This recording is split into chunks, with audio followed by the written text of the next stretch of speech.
C'è l'altro che tira giù la terra?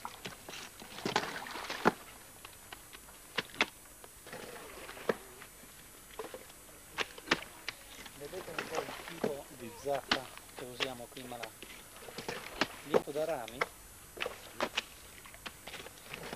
proprio all'attacco del ramo con l'albero, di modo che è più duro, e poi viene incavato con un ferro arroventato e dentro mettono la zappa. Lieto da rami, proprio all'attacco del ramo con l'albero, di modo che è più duro, e poi viene incavato con un ferro arroventato e dentro mettono la zappa. Ascoltate il tipico rumore quando danno la botta per dare più forza al colpo.